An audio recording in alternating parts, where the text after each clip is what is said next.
Hello नमस्ते, स्वागत छ हजुरहरूलाई नेपाल अनलाइन स्कुल च्यानलमा। आज चाहिँ हामी यहाँ बिबिएस फोर्थ इयरको है त बिबिएस फोर्थ इयरको चाहिँ हामी यहाँ कोर्पोरेट फाइनेन्स पढ्न जाँदैछौँ है त। विशेष गरी चाहिँ आज हाम्रो यहाँ रहेको छ च्याप्टर 1 को पार्ट 2 मा है त।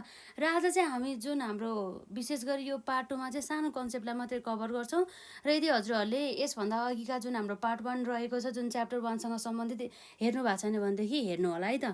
र जुन हाम्रो चाहिँ यो कोर्पोरेट फाइनेन्ससँग सम्बन्धित सबै क्लासहरूको चाहिँ जुन हाम्रो प्लेलिस्टको लिङ्क चाहिँ डिस्क्रिप्सनमा चाहिँ राखिएको हुन्छ है त।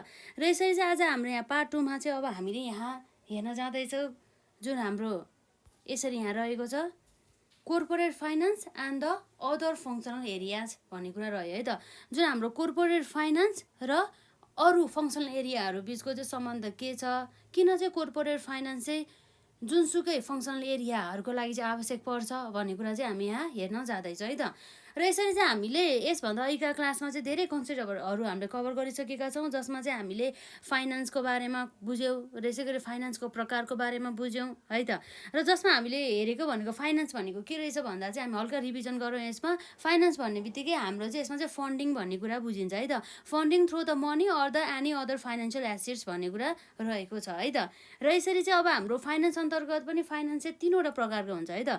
एउटा भनेको हाम्रो के रहेको छ त, यसरी हामीले यहाँ हेर्न सक्छौँ पर्सनल फाइनेन्स है त। यो पर्सनल फाइनेन्स भन्ने बित्तिकै हाम्रो के रहेछ त, यो भनेको जुन चाहिँ हाम्रो कुनै पनि व्यक्तिको चाहिँ फाइनेन्सियल रिसोर्सेसहरूको म्यानेजमेन्ट गर्ने कुरा चाहिँ हाम्रो पर्सनल फाइनेन्स अन्तर्गत पर्नेको भयो। र त्यसै गरी पब्लिक फाइनेन्स भन्ने बित्तिकै हाम्रो गभर्मेन्ट अथवा गभर्मेन्टल बडीहरूको चाहिँ फाइनेन्सियल रिसोर्सेसहरूको म्यानेजमेन्ट गर्ने काम हाम्रो यो पब्लिक फाइनेन्स अन्तर्गत चाहिँ हुने भयो है त। र यसै गरी हाम्रो यहाँ रहेको छ बिजनेस फाइनेन्स भन्ने कुरा है त। जुन बिजनेस फाइनेन्स चाहिँ विशेष गरी हाम्रो केसँग डिल गर्ने भयो त, financial resources of the business entity. कुनै पनि व्यावसायिक संस्थाहरूको लागि आवश्यक बने जति पनि फाइनेन्सियल रिसोर्सेसहरू हुन्छ नि, अथवा हाम्रो चाहिँ फाइनेन्सियल स्रोत र साधनहरू भनौँ न, जुन चाहिँ हाम्रो मनी अथवा के हुन्छ त फाइनेन्सियल एसेट्सहरू पर्ने गर्दछ है त। भने मतलब हाम्रो यो फाइनेन्सियल रिसोर्सेस भन्ने बित्तिकै के रहेछ त, money or any other financial assets भनेर चाहिँ हामीले बुझ्नुपर्ने भयो है त।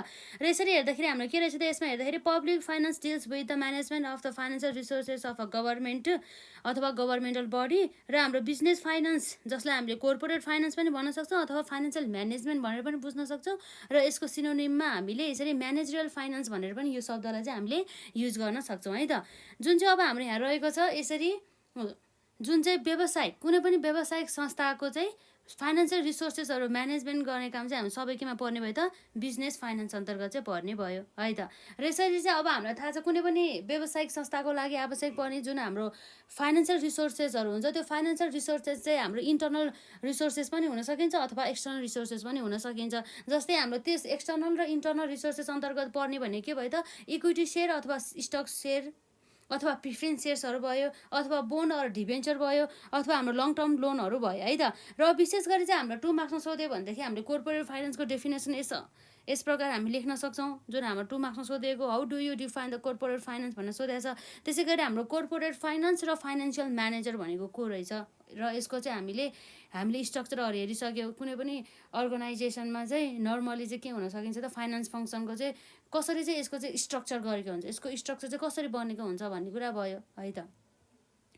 र यसरी चाहिँ अब त्यसै गरी हामीले फाइनेन्सियल म्यानेजर्सहरूको रेस्पोन्सिबिलिटीलाई पनि हेरिसकेका छौँ। र त्यससँग सम्बन्धित जुन हाम्रो एक्जाममा सोधिएका प्रश्न, जुन 10 मार्क्समा सोधिएको प्रश्न रहेको छ त्यसलाई पनि हामीले कभर गरिसकेका छौँ। र यसरी चाहिँ जुन हाम्रो managerial action to maximise the share holders wealth पनि यहाँ रहेको छ है त।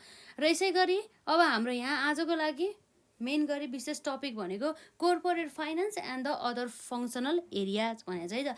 जस्तै अब हामीलाई थाहा छ जुन हाम्रो कुनै पनि कम्पनीमा चाहिँ डिपार्टमेन्टहरू जस्तै प्रोडक्सन डिपार्टमेन्ट हुने गर्दछ, मार्केटिङ डिपार्टमेन्ट हुने गरिन्छ, त्यसै गरी अकाउन्टिङ डिपार्टमेन्ट अथवा हाम्रो त्यसै गरी फाइनेन्स डिपार्टमेन्ट, फाइनेन्सिङ डिपार्टमेन्ट, यसरी चाहिँ विभिन्न प्रकारका डिपार्टमेन्टहरू रहेको हुन्छ है त। ती व्यवसायमा रहेका ती डिपार्टमेन्टहरूले चाहिँ त्यो डिपार्टमेन्टहरूको चाहिँ आफ्नै उनीहरू के हुन्छ त, रोल्स एन्ड द रेस्पोन्सिबिलिटीहरू चाहिँ हुने गर्दछ। उनीहरूको उद्देश्यहरू पनि स्पेसिफिक हुने गर्दछ। जस्तै एउटा मार्केटिङ डिपार्टमेन्ट छ भनेदेखि त्यो मार्केटिङ डिपार्टमेन्ट अब के गर्छ त, अब मैले चाहिँ धेरै मात्रामा उत्पादन गर्ने अथवा धेरै मात्रामा प्रोडक्सन गर्ने। त्यो प्रोडक्सन धेरै मात्रामा गरेर चाहिँ उसले चाहिँ मार्केटमा चाहिँ आफ्नो वस्तुहरूलाई चाहिँ धेरै सप्लाई गर्ने, आफ्नो वस्तुहरूलाई चाहिँ धेरै मात्रामा बिक्री गर्ने चाहिँ यसरी सेल्समा इन्क्रिज गर्ने भनेर चाहिँ बुझिन्छ। अर्थात् सेल्स इन्क्रिज गर्ने धेरै प्रोडक्सन गरेर है, त्यो कुराहरू भयो जुन हाम्रो मार्केटिङ डिपार्टमेन्टको। र अब मार्केटिङ डिपार्टमेन्टलाई अब यसरी उसले आफ्नो सेल्स धेरै बढाउनको लागि उसलाई के चाहियो त,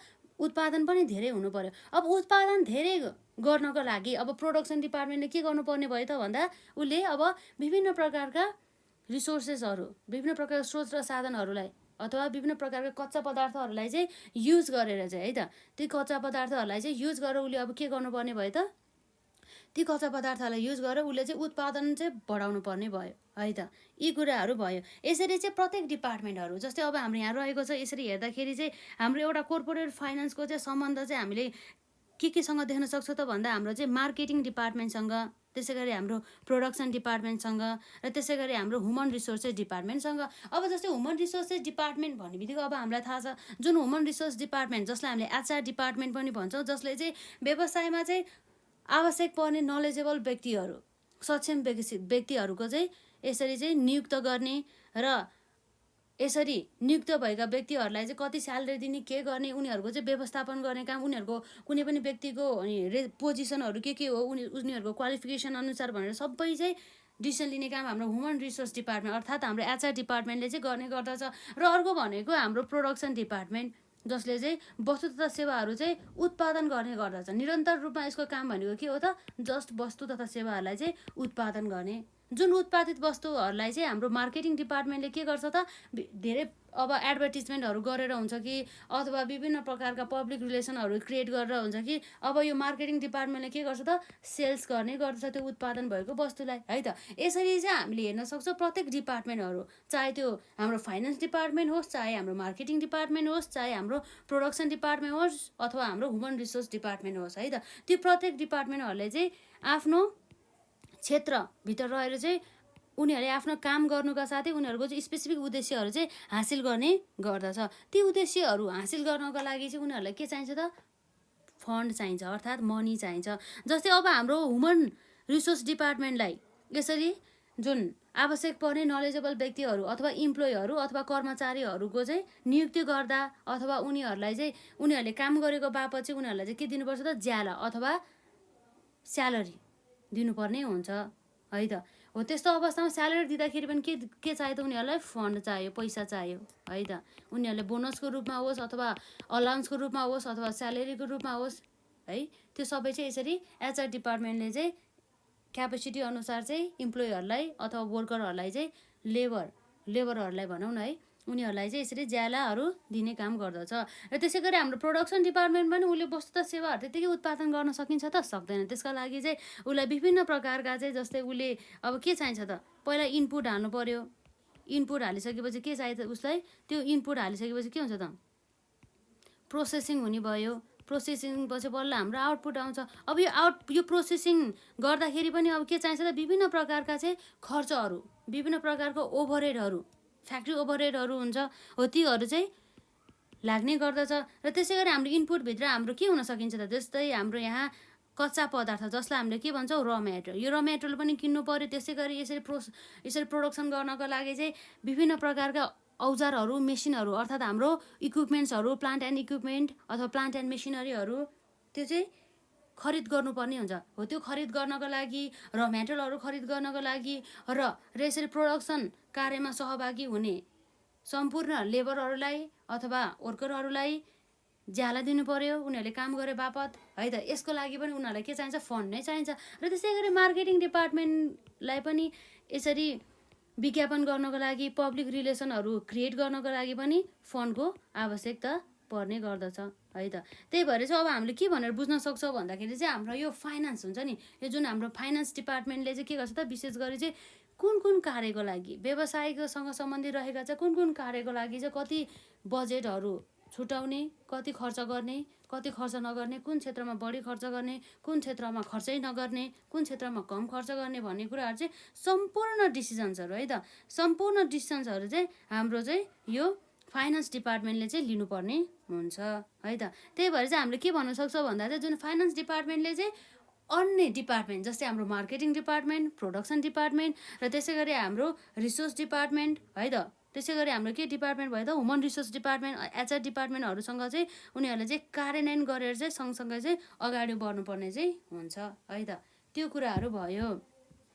र अब हामीले यहाँ हेर्न सक्छौँ, यहाँ के भनेको छ भन्दा the activities of these several department should be funded by the finance department by making a adequate provision of the fund भनेको छ है त। जस्तै व्यवसायमा चाहिँ अभाइलेबल भएका जति पनि फाइनेन्सियल रिसोर्सेस अथवा फन्डहरू अथवा मनीहरू रहेको छ त्यो अभाइलेबल भएका मनीहरूलाई चाहिँ कसरी चाहिँ उपयुक्त ढङ्गबाट चाहिँ प्रत्येक डिपार्टमेन्टहरूको कार्य सञ्चालनको लागि चाहिँ यसरी एलोकेट गर्ने भन्ने कुरा चाहिँ हाम्रो कोर्पोरेट फाइनेन्स अन्तर्गत चाहिँ पर्ने नै भयो है त। जुन कुरा चाहिँ हाम्रो 2 मार्क्समा सोधेको रहेछ, यहाँ चाहिँ हाम्रो यहाँ क्वेसन नम्बर 1 रहेको छ, जुन चाहिँ हाम्रो एक्जाममा सोधिएको प्रश्न रहेको छ।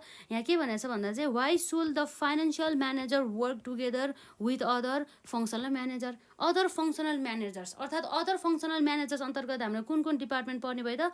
हाम्रो मार्केटिङ डिपार्टमेन्ट, प्रोडक्सन डिपार्टमेन्ट, त्यसै गरी हाम्रो ह्युमन रिसोर्स डिपार्टमेन्ट हो। ती डिपार्टमेन्टहरूसँग चाहिँ किन चाहिँ यसरी सहकार्य गर्दै यसरी चाहिँ फाइनेन्सियल म्यानेजर चाहिँ अगाडि बढ्नुपर्छ भन्ने प्रश्न सोधेको छ।